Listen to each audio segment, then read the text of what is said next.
Do you know what it feels like to have 14 years of your life erased in a single sentence? Not just erased, but mocked, belittled, and tossed away as if everything you poured into your work was worthless. That was the moment my storm began. The moment I realized loyalty in the corporate world is often just another word for disposable. My name is Rachel Morgan. I am 38 years old. I was born and raised in Kansas City, the daughter of a public school teacher and a retired firefighter. I built my career in compliance management because I believed in order, in doing things the right way, in protecting companies from the chaos that comes when no one is paying attention. 14 years of my life were spent at one firm, Dominion Systems, where I thought I had a future, a reputation, and even a family of colleagues who respected me. And then Ethan Clark walked in. Ethan Clark was 34, shiny in all the ways that catch a boardroom's attention, but hollow where it mattered most. He was my new director, a man who wore expensive suits and slicked his hair back so tightly you could almost see his arrogance shining through. He spoke in buzzwords, never substance. He bragged about streamlining workflows and digitizing efficiencies, yet never once asked how the work actually got done. I had trained half the people in that room. I had sacrificed weekends, holidays, and sleep so that the compliance systems never fell out of line with government regulations. And there he was, smirking across the table with his arms crossed like a schoolyard bully, ready to make an example of me. An intern could push these buttons, he said loudly enough for every head in the conference room to turn. The words hung in the air like a slap.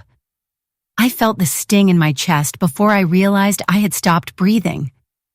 14 years of canceled vacations, 14 years of midnight rollbacks when servers crashed, 14 years of digging into obscure regulatory audits while the rest of the office slept. Gone. Reduced to pushing buttons. My badge suddenly felt heavy against my chest. The room went so silent that I could hear the faint hum of the fluorescent lights above us, and I could see my team, the very people I had mentored, frozen in shock. I remember Sophie Lee, the young intern barely out of college, staring down at her notepad like she was praying the earth would swallow her whole. I remember Mark from operations fidgeting with his pen, his knuckles white, his eyes darting as though searching for someone to stand up and object. Nobody did. Not a single person defended me. The silence was worse than the insult itself, a silence that told me fear had replaced loyalty, that no one wanted to be next in the firing line. My chair screeched across the floor as I stood, the sound like a protest louder than any words I could have spoken. I slid my badge across the table toward Ethan, not fast, not dramatic, just a slow, deliberate motion that said I was done playing his game. Ethan smiled. That was what told me everything I needed to know. He smiled like a man who believed he had won, like humiliating me in public was his victory lap. I did not speak. I did not shout. I did not even glance back at the team I had led for more than a decade. I simply walked out, and with each step toward the door, I felt an eerie calm spread through me.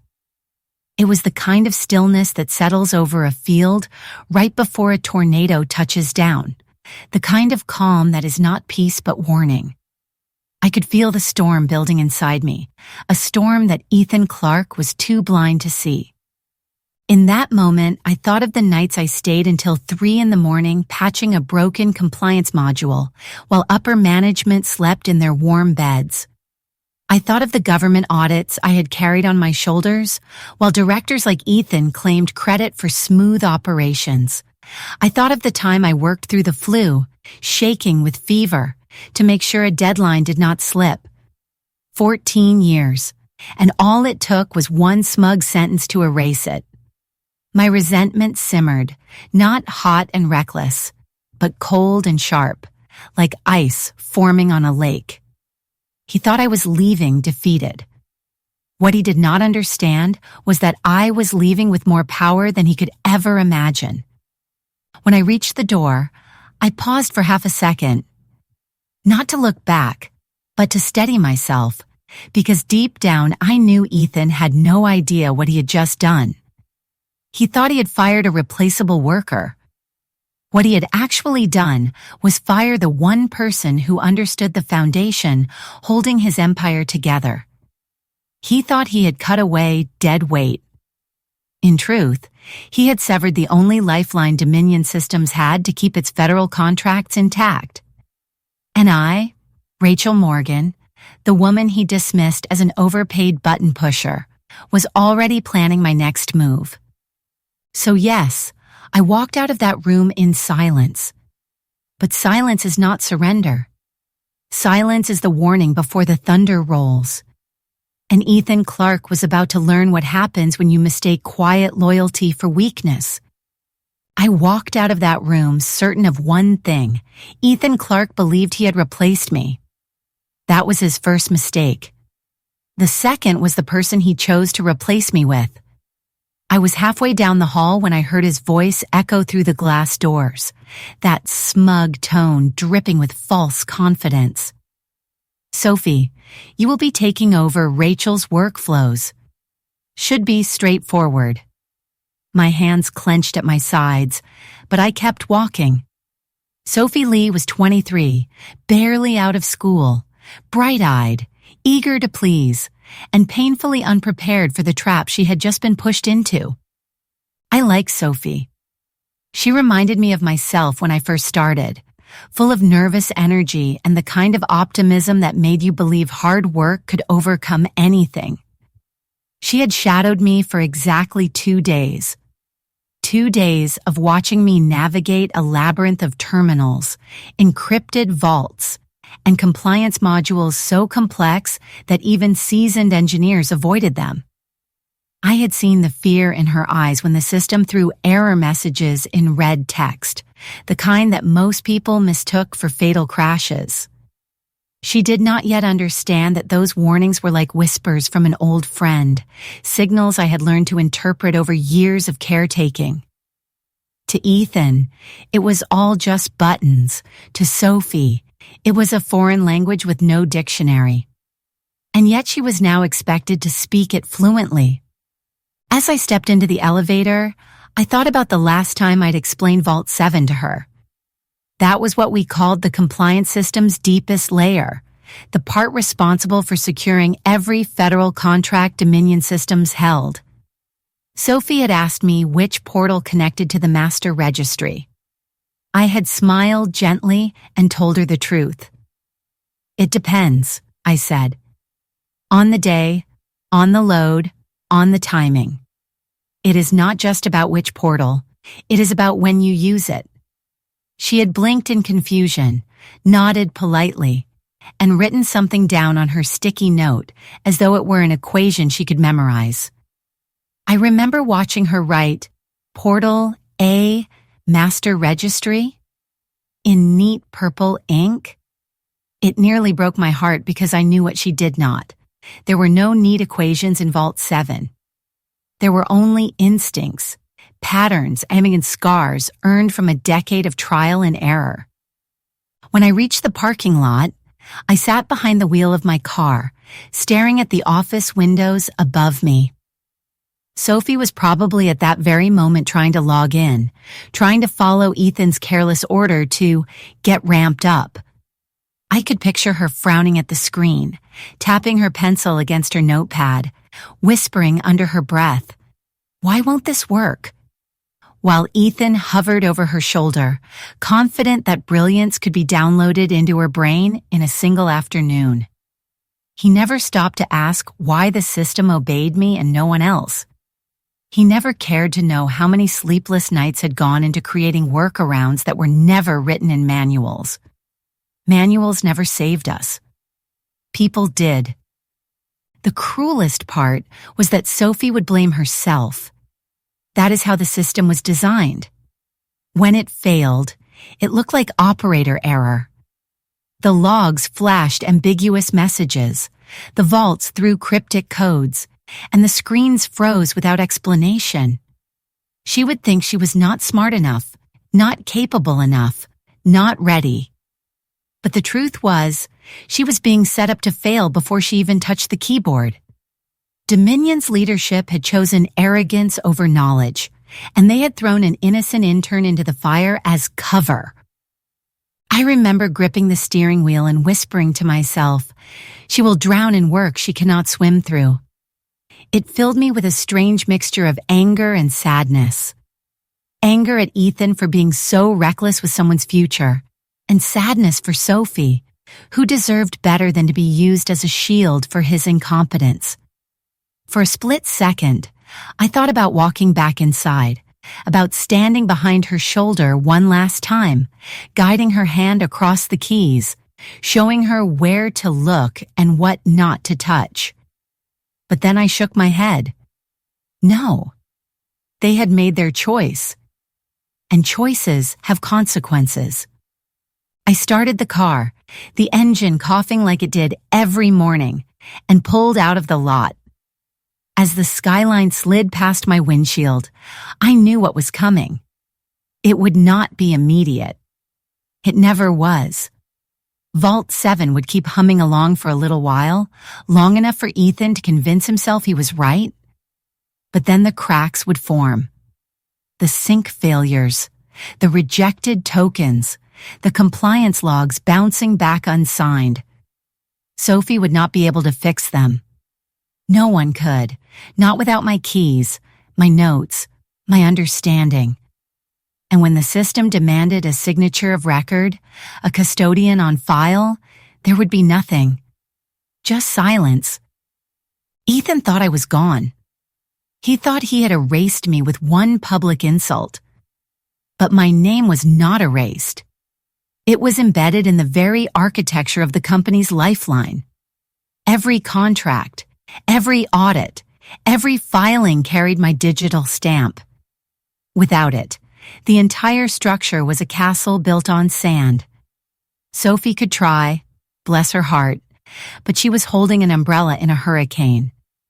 And Ethan, standing behind her, smug and certain, was about to find out what it really meant to fire the wrong person.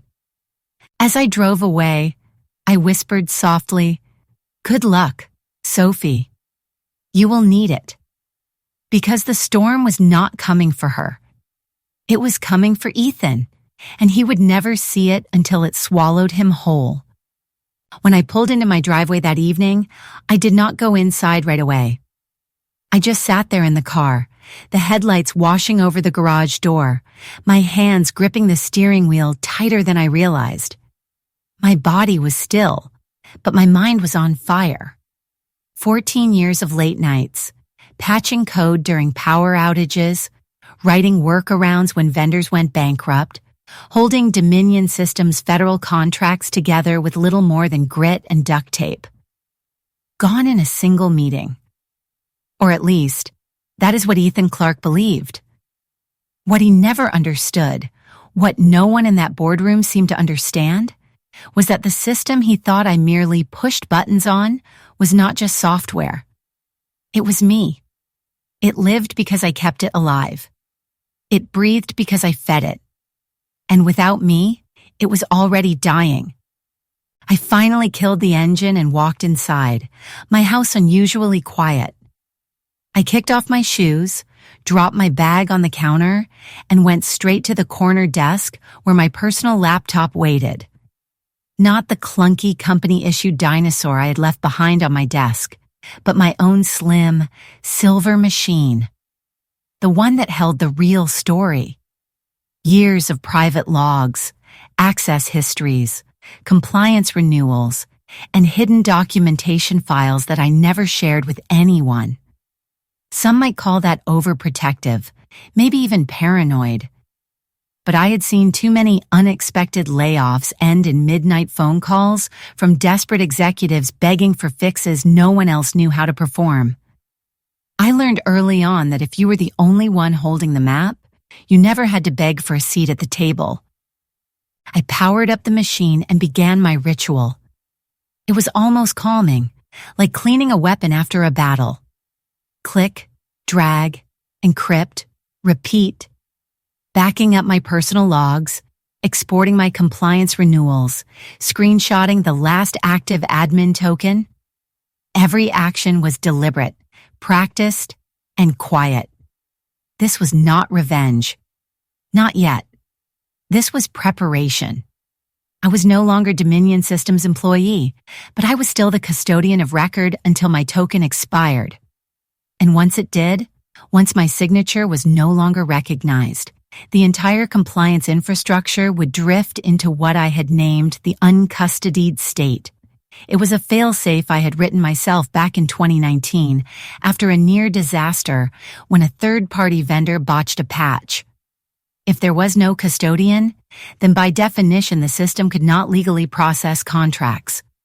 No custodian meant no compliance. No compliance meant no contracts. Ethan had not fired a middle manager. He had fired the signature.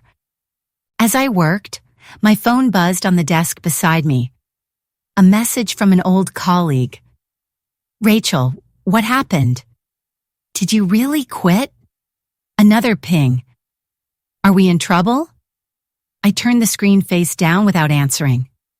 They would find out soon enough. Not because I wished them harm. Many of them I still cared for deeply. But because the truth was already written into the code, and the countdown had begun.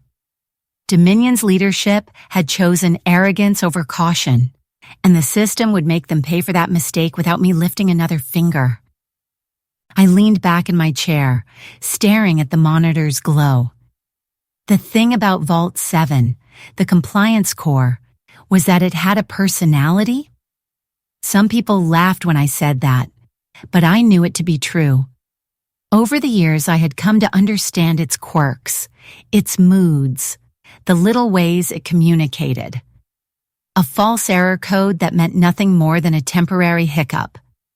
A delay in syncing that signaled a deeper memory leak. To most people, it looked like a feral, half-broken beast. To me, it was an old friend with a language only I could understand. That was why Sophie would never survive. She was smart, eager, hard-working, but she had no history with it. Vault 7 did not care about degrees or titles. It cared about trust, and I was the only one it trusted. Around 9 o'clock, I poured myself a glass of bourbon, the burn sinking deep into my chest, and let my mind settle. My logs were backed up. My access history saved. My token still active. For now. I knew exactly what would happen the moment it expired. 36 hours from my last login, the system would suspend all custodial activity, lock the audit trails, and reject every contract filing as unsigned. It would not look catastrophic at first. The screens would still turn on. Data would still appear.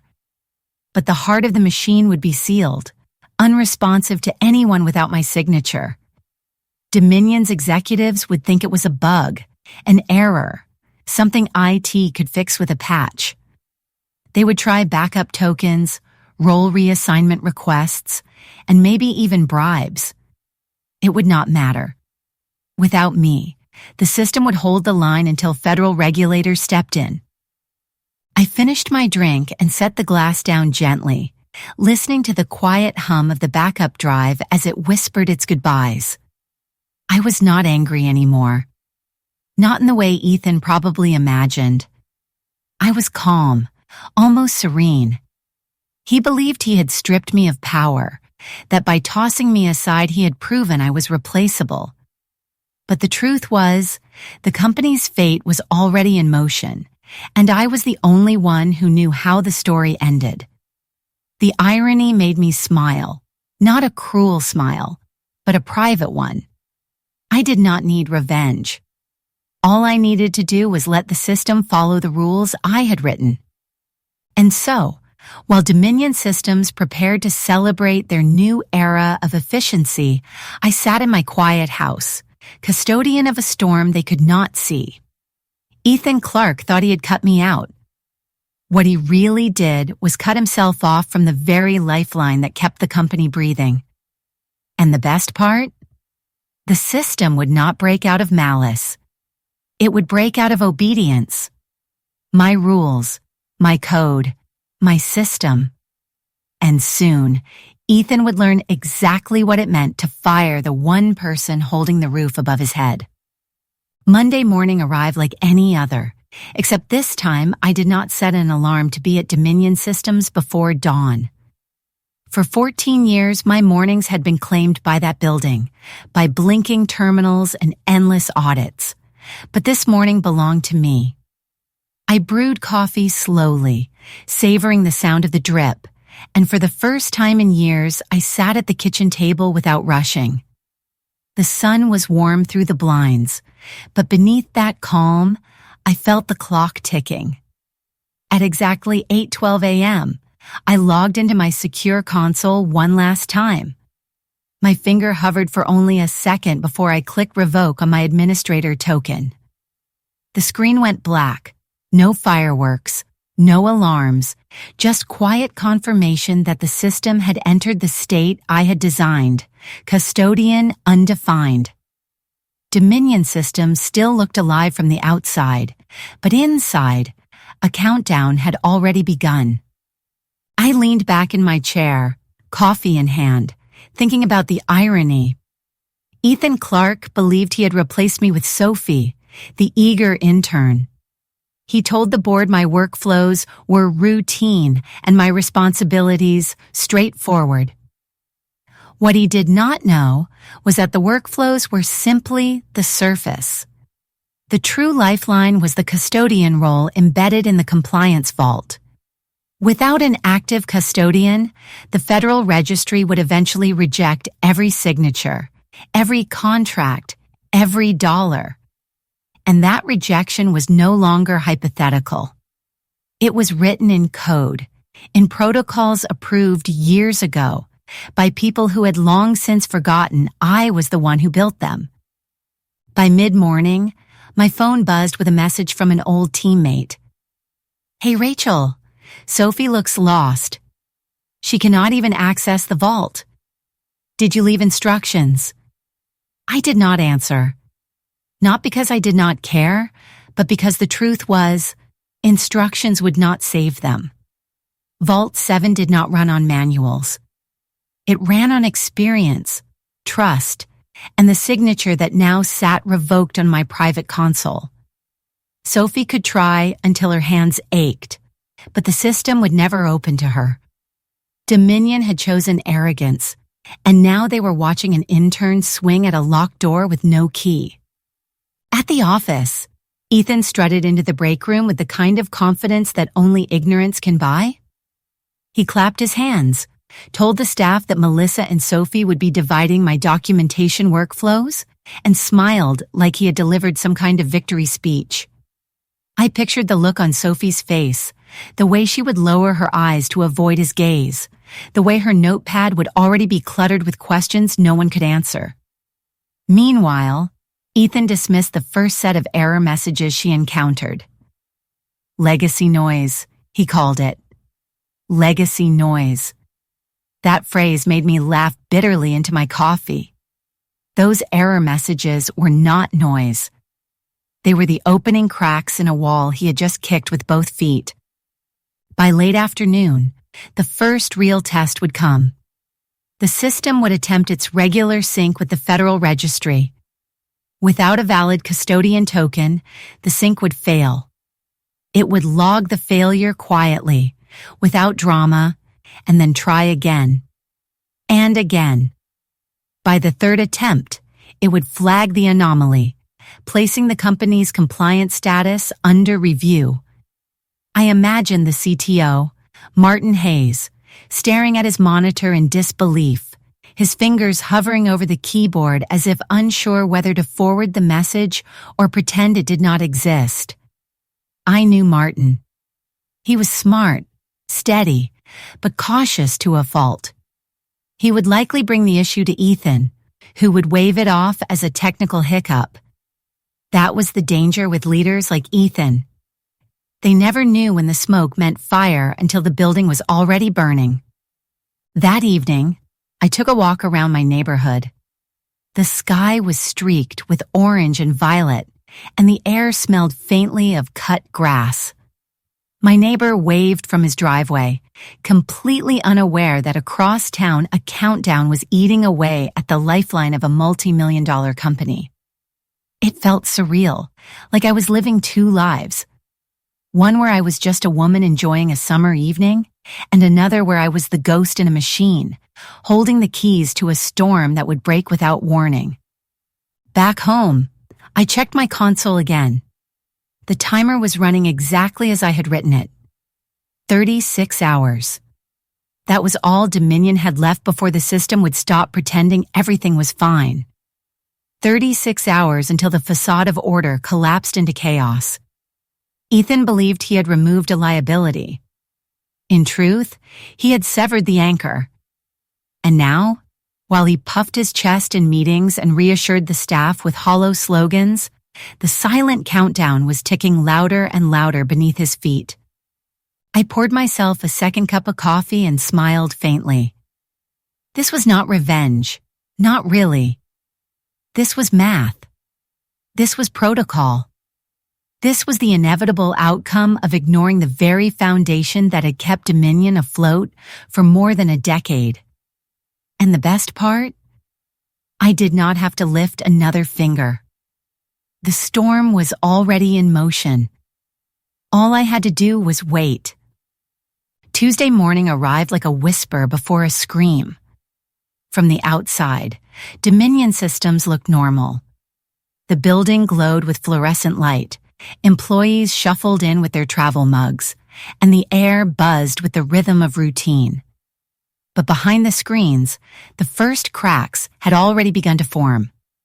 The compliance bridge attempted its overnight synchronization with the Federal Registry at exactly 2:00 a.m. The attempt failed. It tried again at 3:00 a.m. Failed. At 4:00 a.m. It made a third attempt and was flagged as an anomaly. By the time the staff poured their first cups of coffee, the system had already raised a red flag that no one could ignore forever. At 7:42 a.m., the CTO, Martin Hayes, 47 years old and usually unflappable, logged into his terminal and froze. The words glared back at him in stark red letters, signature unmatched. Custodian undefined. Martin had spent years speaking in acronyms and managing crises, but this was different. He scrolled through the error tree twice, as though the second red might soften the blow. It did not. Every single compliance upload since Monday morning had been rejected at the federal level. The registry no longer recognized Dominion systems as supervised. Without a custodian on file, every transaction became invalid. Martin stormed into Ethan Clark's office with his laptop under his arm, his tie loose, his composure unraveling. "We are not syncing," he said flatly. "The system has rejected our last 3 uploads." Ethan looked up from his chair, sipping overpriced coffee and scrolling through a presentation deck full of graphs he barely understood. "Relax," he waved a hand. "It is just a bug. Have it patch the API keys." Martin set the laptop down hard on the desk, the screen angled up toward him. "This has nothing to do with API keys. This is federal authorization. You fired the only person legally certified to maintain the system." Ethan chuckled nervously, dismissing him. "She was middle management. Anyone can do that job." But the truth was glaring back in red text, and Martin knew it. Meanwhile, on the operations floor, Sophie Lee sat frozen in front of her screen.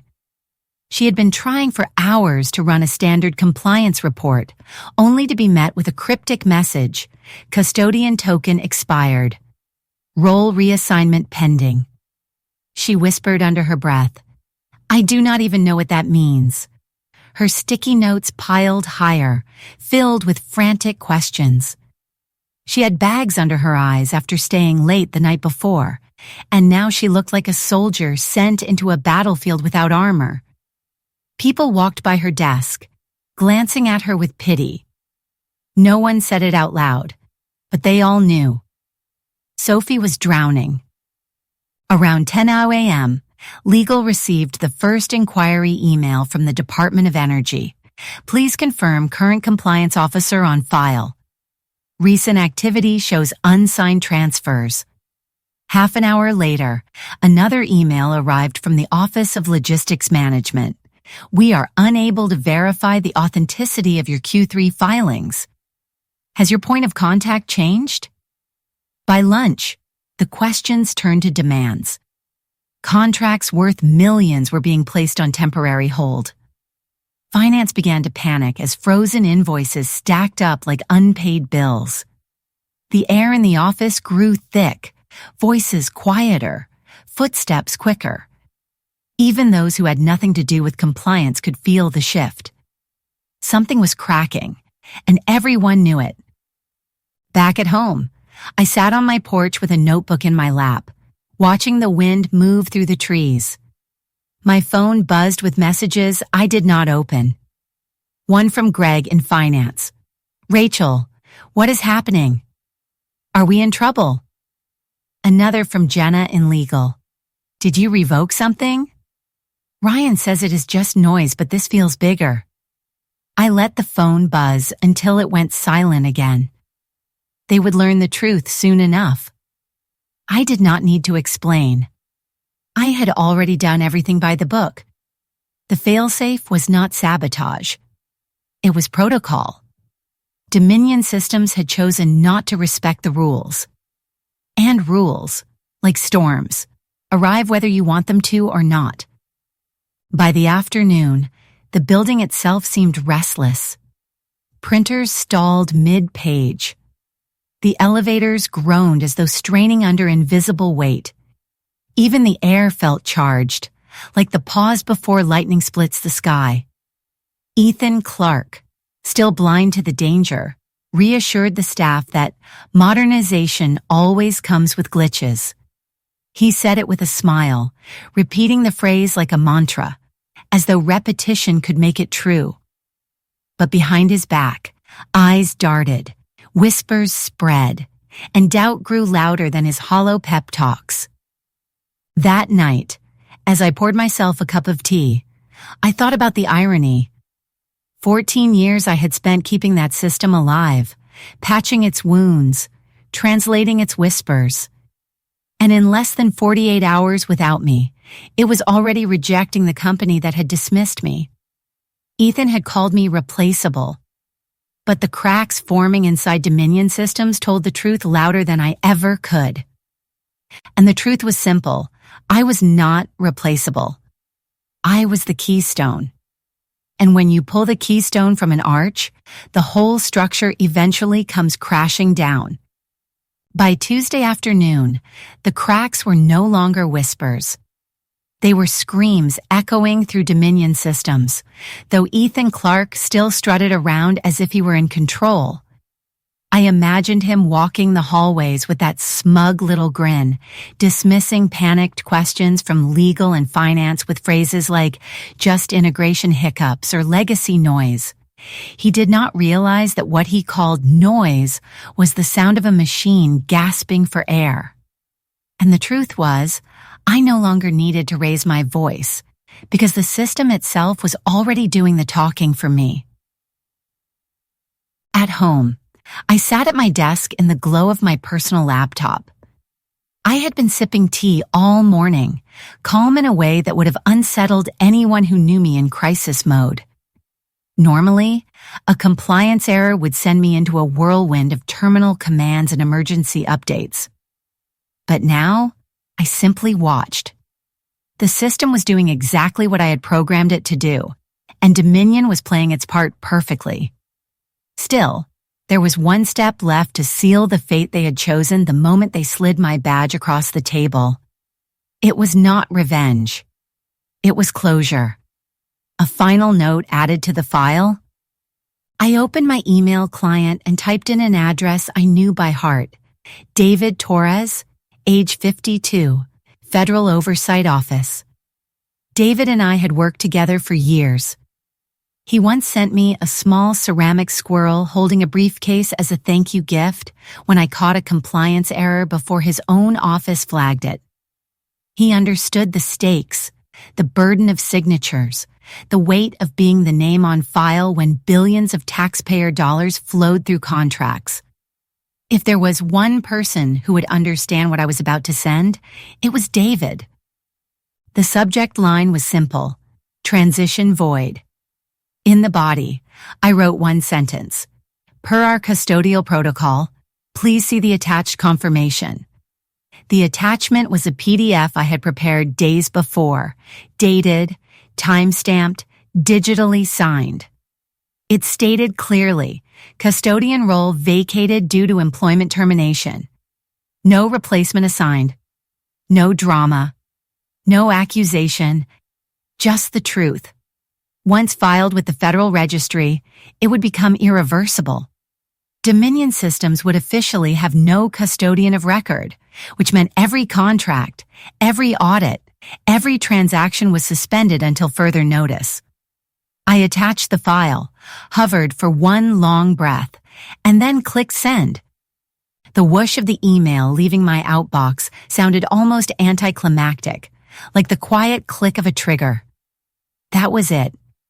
Years of loyalty reduced to one file, one sentence, one undeniable fact. Dominion no longer had a custodian. They no longer had me. From that moment on, the countdown was no longer private. It was federal record. Back at Dominion, I imagined the scene unfolding. Legal teams whispering behind closed doors, eyes wide as automated notices landed in their inboxes. Finance departments scratching their heads at frozen transactions. Procurement managers unable to release shipments worth millions. And in the center of it all, Ethan Clark, brushing it off with the arrogance of a man who thinks leadership is about swagger, not substance. He would tell them it was temporary. He would tell them IT had it under control. But he did not know that the only IT that mattered was sitting in my living room with a half-empty mug of tea. Around 4:36 that afternoon, I received a delivery confirmation. David had opened the email. He did not reply, and he did not need to. The silence was confirmation enough. The file was received, logged, and acknowledged. Dominion's future had just shifted, though they would not feel the full impact until the next morning when the system hardened its lock. I leaned back in my chair, letting the satisfaction wash over me. Not spite, not revenge, but a deep, quiet justice. They had written me off as replaceable, and now the system itself would prove otherwise. That evening, I poured myself a glass of red wine and sat on my porch, watching the street lamps flicker on. My phone buzzed again with messages from former colleagues. Greg, Rachel, something's wrong. Invoices keep bouncing.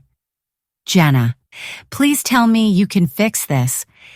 Ethan won't admit it, but the system won't open. I set the phone down and let the messages pile up. The truth was, they were right. Something was wrong, but it was not mine to fix anymore. They had made sure of that.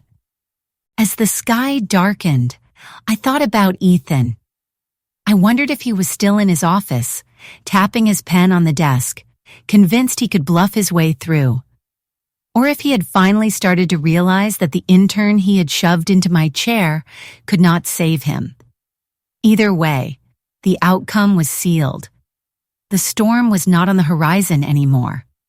It was already here.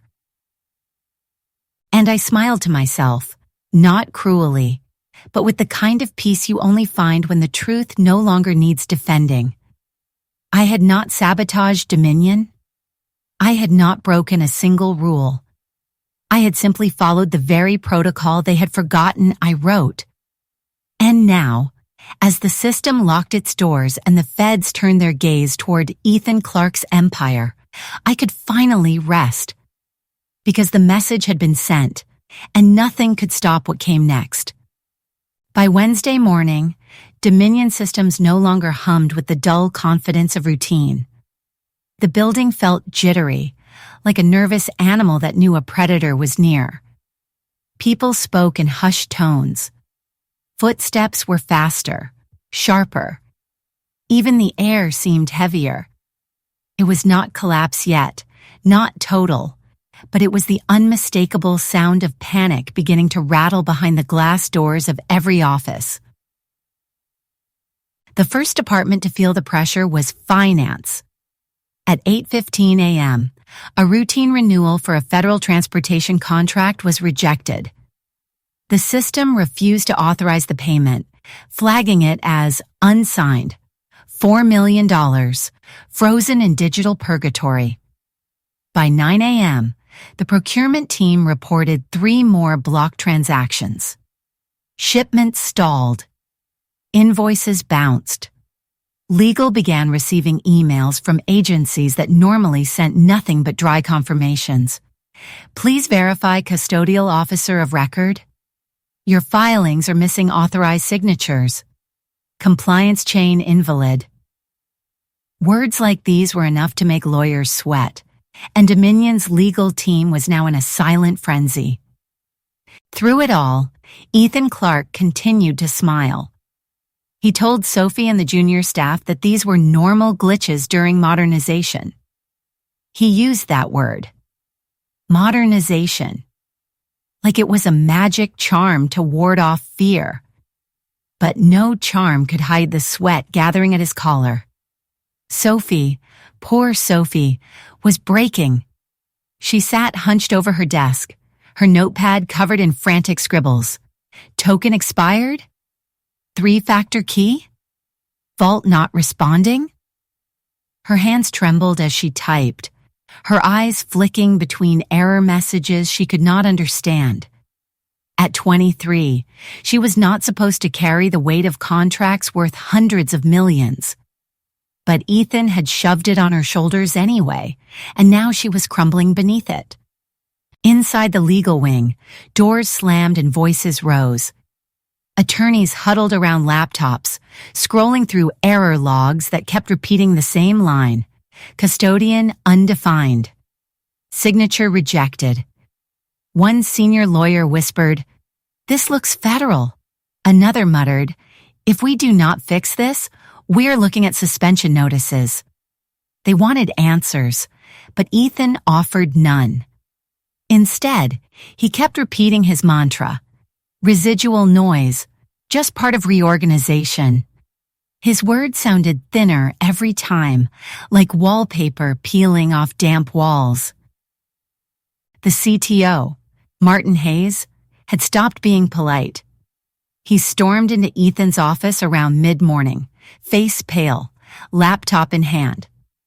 "We cannot keep operating like this," he said, voice sharp. "The federal system is rejecting us outright. Do you even realize what this means?" Ethan rolled his eyes, waved a dismissive hand, and muttered something about IT being dramatic. Martin leaned forward across the desk. "This is not IT. This is the law. You fired the custodian. Rachel Morgan was the signature of record. Without her, we cannot operate. Do you understand?" Ethan's smugness faltered for a split second, but then he recovered with another hollow smile. "We will sort it out. Sophie is ramping up." Martin's laugh was bitter, short, and cutting. "Ramp her up all you want. The system does not care if she works 24 hours a day. It cares about the name on file. And right now, that name is gone." Meanwhile, I was not in the building.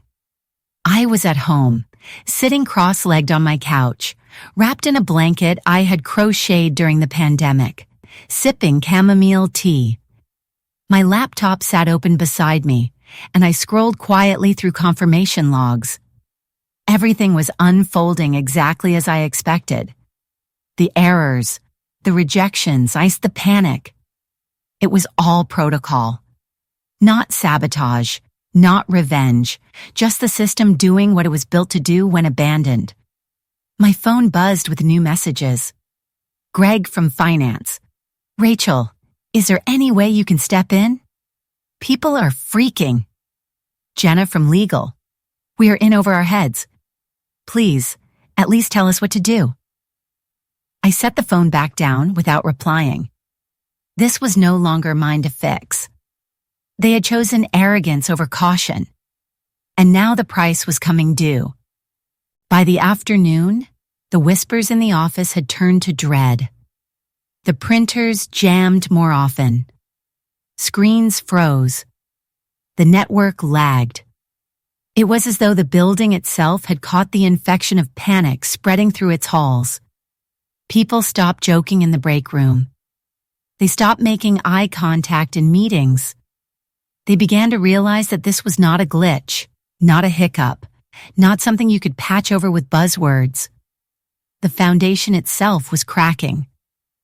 And through it all, Ethan kept strutting. He reassured teams, spun excuses, promised fixes that never came. But in private, I imagined his eyes darting, his hands twitching, his confidence thinning. He could not hide from the truth forever. Because Dominion's future was not hanging on his pep talks or Sophie's sticky notes. It was hanging on a single fact. Rachel Morgan's name was no longer the custodian of record. That evening, I closed my laptop and watched the sun set outside my window. I felt no rage, no bitterness, only a strange serenity. The storm was rolling closer, and Dominion systems could already feel the wind. They had dismissed me as replaceable. But the walls they thought were sturdy were already bending inward. And soon enough, those walls would collapse. By Wednesday night, the cracks were no longer something the staff whispered about in corners. They were now screaming across every department. Frozen invoices stacked higher by the hour. Procurement could not move shipments. Legal was being bombarded with inquiries they could not answer. Finance sat staring at numbers that refused to clear. It was not noise anymore. It was a wall collapsing in slow motion. And Ethan Clark, the man who thought he could erase me with a single sentence, was finally starting to feel the ground tremble under his feet. Around 9 that evening, after hours of feigned confidence, Ethan broke. He opened his laptop at home, greasy takeout boxes scattered across his desk, and typed an email with trembling hands. The subject line was simple, urgent, please call. The message begged me to confirm whether I had officially left the company, as if that tiny sliver of denial might undo the truth staring him in the face. His tone tried to sound professional, but I could hear the desperation in every word. Less than 10 minutes later, another email arrived in my inbox, this time from the CEO himself, Michael Grant, 59 years old, a man who had always spoken to me with measured respect. His subject line contained only 5 words. Did you resign? Confirm immediately. I stared at the screen, wine glass halfway to my lips. 2 men, one arrogant, one powerful, suddenly reduced to sending me messages like schoolboys asking permission. I could have replied. I could have opened the door just a crack and offered them a way out. But why would I? I had already fulfilled my duty. I had sent the formal notice to the Federal Oversight Office. The custodian role was officially vacated. Dominion's lifeline was gone. No amount of begging could change that. So I closed my laptop without typing a single word. The silence was my answer. Thursday morning came heavy with dread. Employees filed into the office like they were walking into a funeral. They clutched their coffees like life preservers, eyes sunken, voices tight. Sophie Lee looked pale, her shoulders hunched, her notepad clutched to her chest like a shield. She had aged years in just a few days, her bright optimism replaced by exhaustion and fear. She did not deserve to be a pawn in Ethan's arrogance, but she was the one left to suffer for it. Greg from finance avoided eye contact with everyone. Jenna from legal barely spoke above a whisper. The building itself seemed to groan under the weight of uncertainty. And then, at 8:59 a.m., everything shifted. The glass doors of the boardroom slammed open with the force of a storm. Michael Grant, the CEO, stormed in. His face was red, his breathing heavy, a thick folder clutched in one white-knuckled hand. He looked around the room, eyes blazing, and bellowed, "Where is she?" The silence that followed was suffocating. People glanced at one another, but no one dared speak. Finally, Ethan, pale and stammering, muttered, "I assume you are referring to Rachel." Michael slammed the folder down on the table so hard that paper spilled out. The top page bore a red stamp, Notice of Federal Contract Suspension. System integrity unverified. Michael's voice dropped, low and sharp. "You restructured the only person on staff certified to maintain our compliance system. The one who personally built the patch that kept our $210 million in contracts alive." Ethan tried to recover, babbling about assumptions and task redistribution, but Michael cut him off with the fury of a man watching his empire collapse. "Do you assume your parachute works before you jump out of a plane, Ethan?" The room froze. Sophie nearly dropped her pen. Greg muttered something under his breath. No one dared laugh. I was not in that room. I was at home, sitting at my kitchen table in my favorite hoodie, sipping coffee as the sunlight spilled across my counter. My phone buzzed with notifications I ignored. I could imagine the boardroom, though, the suffocating silence, Ethan shrinking in his chair as Michael's words cut him to pieces. They were not asking me for help anymore. They were begging for a miracle. And miracles were not in my job description. That night, my phone buzzed again with another email, another plea, another attempt to drag me back. This one was shorter, almost pitiful. "Please just tell us how to stop this." I stared at the glowing screen, then pressed and held the power button until it went black. Because the truth was simple, it was not my storm to stop anymore. They had created this collapse the moment they decided I was replaceable. And now they were desperate, reaching into the dark, hoping for a hand that would never reach back. Thursday morning carried the weight of inevitability. By then, everyone at Dominion Systems felt it. The hum of ordinary business was gone, replaced by an eerie tension that wrapped itself around every conversation, every shuffle of paper, every click of a keyboard. No one laughed. No one even pretended to be calm. Sophie Lee sat in the boardroom with a coffee she could not drink, her eyes red, her notepad filled with frantic arrows and underlined questions that had no answers. Greg from finance kept rubbing his temples as though pressing his skull might somehow squeeze out a solution. Jenna from legal stared straight ahead, jaw clenched tight enough to ache. And Ethan Clark, the man who thought he had conquered me, was forcing a smile that looked more like a grimace. He cleared his throat twice, shuffled his papers, and launched into some hollow statement about stabilizing operations by the end of the week, and then the doors slammed open. Not nudged, not pushed, but slammed with the kind of force that makes everyone in the room flinch. Michael Grant, the CEO, stormed in. He was 59 years old, but in that moment, he carried the rage of a man decades younger. His face was flushed, his breathing hard, his grip white-knuckled around a thick blue folder. He did not carry a laptop or a coffee or even a phone. Just that folder, as if it alone carried the fate of the company. He stopped at the center of the table, glared around the room, and bellowed in a voice that made the walls shake. "Where is she?" The silence was suffocating. No one moved. It felt like a horror movie jump scare, the kind that freezes you in place. Finally, Ethan half stood, his voice cracking. "Mr. Grant, I assume you are referring to Rachel." Michael's eyes burned. "I am referring to Rachel. Where is she?" Ethan glanced helplessly toward Sophie, then back at Michael. "She was part of the restructuring initiative.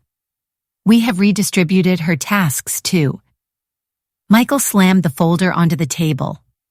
The paper spilled just enough to reveal the top page, stamped in red, "Notice of Federal Contract Suspension. System integrity unverified." The room gasped. Sophie dropped her pen. Greg muttered "Jesus Christ" under his breath. Michael leaned forward, his voice now lower, sharper, each word like a blade. "You restructured the only person on staff certified to maintain our compliance system. The one who built the patch that kept our $210 million in contracts from collapsing." Ethan tried to recover, words tumbling over themselves. We assumed the system had transitioned. We assigned a team. We thought." Michael's voice cut him in half. "Assumed. Do you assume your parachute works before you jump out of a plane, Ethan?" The silence that followed was deafening. Sophie shrank in her chair. Jenna pressed her lips together. Even Martin Hayes, the CTO, normally calm and measured, looked pale, his eyes fixed on the table as though ashamed to watch the scene unfold. Ethan sank back into his chair, the fight draining from him.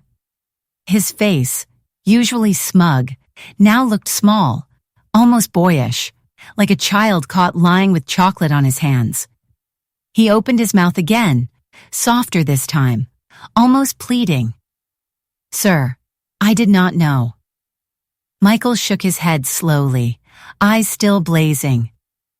"You did not know because you did not ask. And now every contract is frozen, every filing invalid, every signature rejected. You fired the keystone and thought the arch would stand. I was not there to witness it. I was at home, in my kitchen, sipping my second cup of coffee, watching the steam curl into the morning light. My phone buzzed with another email notification. This one from Michael himself. Subject, urgent. Did you leave? Just 5 words. No greeting, no sign-off. He knew the answer, but he was reaching anyway, desperate to believe a miracle could still save him. I set the phone down without opening the message. Because miracles were not part of the system I had built. Only rules. Only truth. Back in the boardroom, the air hung thick, the weight of collapse pressing down on everyone. Michael turned to Ethan one last time, his voice calmer now, but sharper than ever. You did not just fire an employee? You erased our legal right to operate. He paused, his eyes scanning the room, making sure everyone felt the gravity. And the worst part is, she followed protocol. You did not. With that, Michael turned and stormed out, leaving behind a silence so suffocating it felt as though the oxygen had been sucked from the room. And Ethan Clark, for the first time since he had walked into Dominion Systems, understood what it meant to lose. Friday morning at 9 o'clock sharp, the system drew its final line in red. No alarms blared, no sirens wailed. Just a simple, clinical message that blinked across every monitor in Dominion Systems operations wing. Authorization suspended. Custodian role vacated. All contract systems locked under federal protocol. 3 sentences and $210 million in government contracts flatlined in an instant. Procurement dashboards grayed out. Finance terminals froze mid-upload. Legal consoles stopped responding altogether. It was like watching the heartbeat monitor of a patient suddenly go flat, the life of the company blinking out in silence. The fallout was immediate. Within minutes, the Department of Defense issued a hold notice. Effective immediately, Dominion Systems is under administrative suspension pending reassessment. The Office of Federal Logistics followed with their own. All filings void until custodial oversight restored. Even the janitorial contract flagged red. Contracts were not just delayed. They were dead. The office fell into chaos. Employees running between desks, phones ringing unanswered, messages piling into inboxes faster than anyone could read. It was no longer whispers of failure. It was collapse, loud and undeniable. Michael Grant, the CEO, sat in the war room with legal, the CTO, and 3 red-eyed executives who had not slept in days. They stared at the big screen showing that blinking red banner. None of them spoke at first. The weight of it pressed on their chests like a stone. Finally, Michael leaned toward Claire, the lead attorney, his voice hoarse. "Do we have a shot at getting her back?" Claire did not look up from the screen. She is under no obligation. The moment HR processed her termination, she became a civilian again. The Federal Registry shows her role as vacated, confirmed, irreversible. The CTO added quietly, "And the system will not accept a substitute. She built biometric tie-ins. It knows her keystrokes. It knows her face. It knows her. Without her, there is no custodian." Silence followed. The truth landed heavier than any lawsuit could. Across town, I was not in a war room. I was in a quiet cafe with black tile floors and too many Edison bulbs. I sat near the window with a half-eaten croissant and a paperback novel in my hand. My phone buzzed on the table, one unfamiliar number after another, each vibrating longer than the last. I did not need to look to know who it was. Dominion was calling, begging, desperate for the one thing they could no longer buy, my signature. I let the phone buzz a little longer, then pressed and held the power button until the screen went black. The silence that followed was sweeter than any revenge could ever be. Back at Dominion, Ethan Clark was nowhere to be found. He had disappeared into some corner office, eyes darting, hands trembling, the swagger gone from his step. He sat with his head in his hands while the boardroom around him descended into chaos. Lawyers shouted over one another. Finance begged for guidance. Operations tried to bypass locked workflows and failed. Every attempt led back to the same red message: custodian role vacated. The entire company had been built on the belief that one quiet woman pushing buttons was expendable. Now the truth was unmissable. Without Rachel Morgan, Dominion Systems had no legal right to operate. By the afternoon, the weight of lawsuits, penalties, and suspension notices was too much to ignore. One attorney whispered, "We will be sued into the ground." Another muttered, "Federal review will take months. We are finished." Michael Grant sat in silence, his jaw tight, his eyes fixed on the blinking message that had destroyed everything he had built. For years he had trusted me with the system, but in one careless decision, he had allowed arrogance to erase that trust. And now he was left with nothing but ashes. I finished my coffee slowly, the chatter of the cafe around me calm and ordinary. No one there knew that across the city, an empire was collapsing because of a single name missing from a registry. No one knew that the storm that had gutted Dominion systems had started with one man's arrogance and ended with silence. But I knew, and I felt at peace, because I had not sabotaged them. I had not broken a rule. I had simply let the system enforce the truth. They thought I was replaceable. They thought I was just another cog in the machine. But the moment they pushed me out, they pushed out the only lifeline they had. And I did not need to shout.